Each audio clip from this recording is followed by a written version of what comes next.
In recent months, there's been a growing debate over whether President Donald Trump is deliberately undermining the US dollar's global dominance in favour of gold or Bitcoin.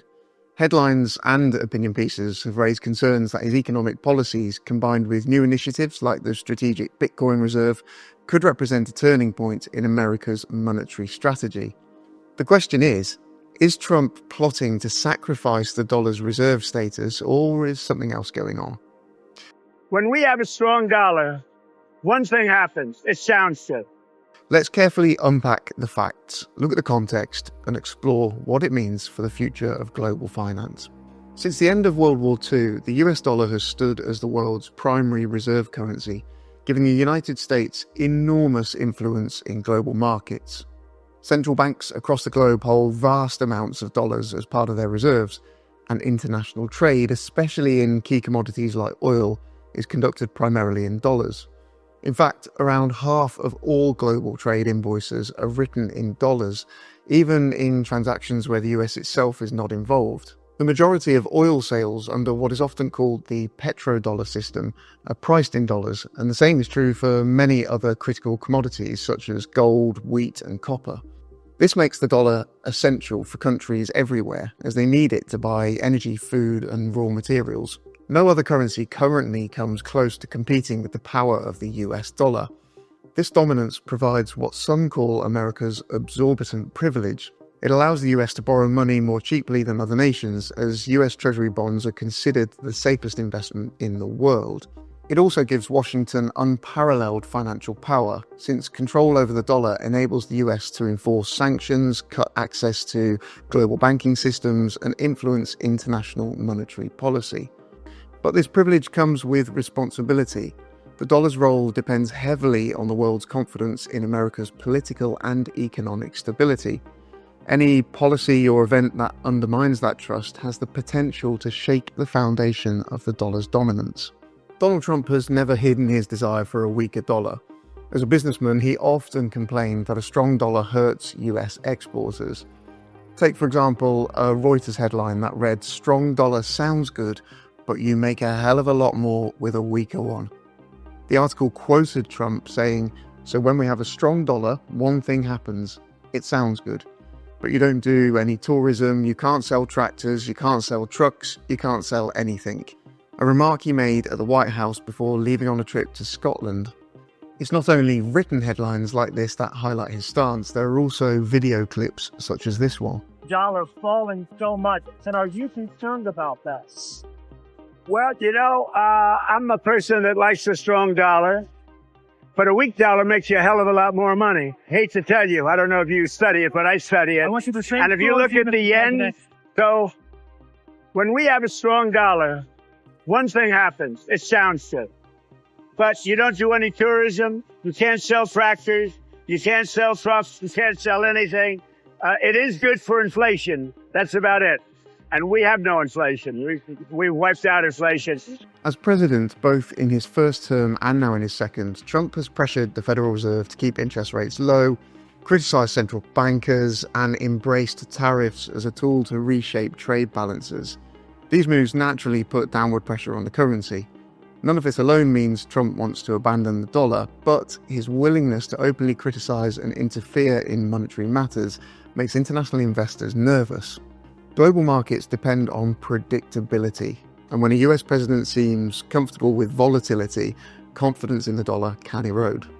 One of the most striking moves came in March 2025 when Trump signed an executive order establishing the strategic Bitcoin reserve and a US digital asset stockpile. Under this order, Bitcoins and other digital assets seized by law enforcement are no longer sold off at auctions. Instead, they're placed in a national reserve alongside gold and other strategic assets. The government explicitly stated that these digital assets will be held indefinitely as stores of value.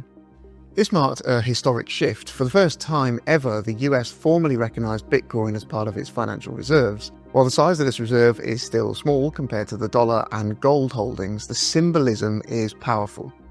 It adds legitimacy to Bitcoin as a store of value, something many of its advocates have sought for years. Still, this doesn't diminish the centrality of the dollar. Alongside the Bitcoin reserve, there has been renewed debate over gold. The US officially values its gold holdings at around $42.22 per ounce, a figure set decades ago. But the market price of gold is far higher, currently hovering around $3,500 per ounce. Some analysts and lawmakers have suggested that revaluing gold at market prices would dramatically expand the US balance sheet, unlocking hundreds of billions of dollars in value. Some proposals go even further, suggesting that this revaluation could fund additional Bitcoin purchases, creating a dual reserve strategy anchored in both gold and digital assets. While no such policy has been enacted, the fact that it's being seriously discussed reflects how unsettled the future of monetary policy has become. Markets thrive on clarity. Trump's approach has been anything but clear. On one hand, he reassures that the US dollar will remain strong. On the other, his policies, tariffs, pressures on the Fed, and Bitcoin reserves send signals of diversification away from dollar dependence. Investors naturally read between the lines. Gold prices have surged in response to global uncertainty.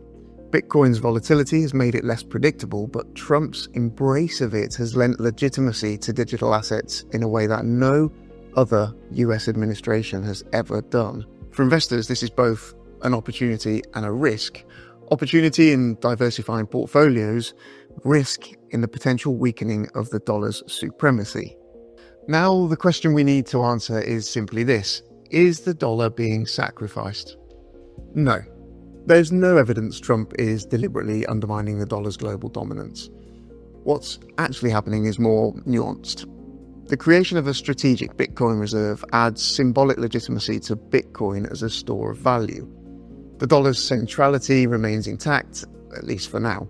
What it does reflect, however, is a broader trend toward reserve diversification, consistent with global shifts in finance and technology. This doesn't mean the dollar will disappear. The global financial system is deeply embedded with the dollar, from trade contracts to bond markets, but it does suggest that Washington is acknowledging the winds of change.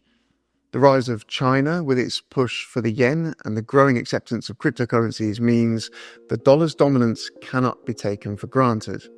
If the US is indeed shifting toward a multipolar reserve system, the implications are profound.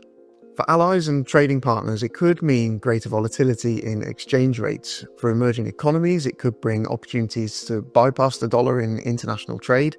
For rivals like China and Russia, it could signal that America is less committed to defending the dollar at all costs, potentially opening the door to competing reserve systems. On the other hand, diversification may make the US more resilient. By holding Bitcoin and gold, the US could hedge against crises that undermine fiat currencies. This will provide Washington with additional leverage in the global financial system. The challenge is one of balance. Too strong a push away from the dollar could spook global markets and accelerate the very decline the US might wish to manage gradually. Too weak a move, and America risks being caught unprepared for a world where digital currencies and rival reserve assets are more dominant.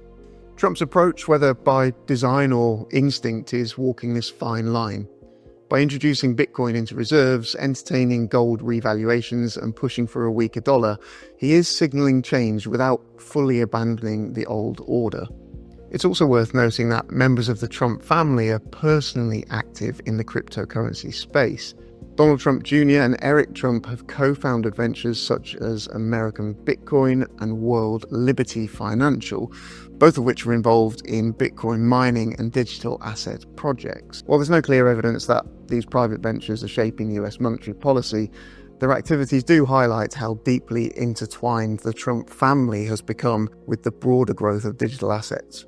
This overlap may contribute to the perception that recent policy moves, like the creation of the strategic Bitcoin reserve, align with broader family interests in the sector. So, is Trump plotting to sacrifice the dollar's reserve status for gold or Bitcoin? No. There's no evidence he's deliberately undermining the dollar's global dominance. What's actually happening is more nuanced. His administration's moves add symbolic legitimacy to Bitcoin as a store of value, while leaving the dollar's centrality intact for now. At the same time, these shifts do reflect a global trend toward diversification as nations prepare for a future where multiple reserve assets coexist. This is less about sacrifice and more about adaptation. The dollar remains central, but it's no longer assumed to be untouchable.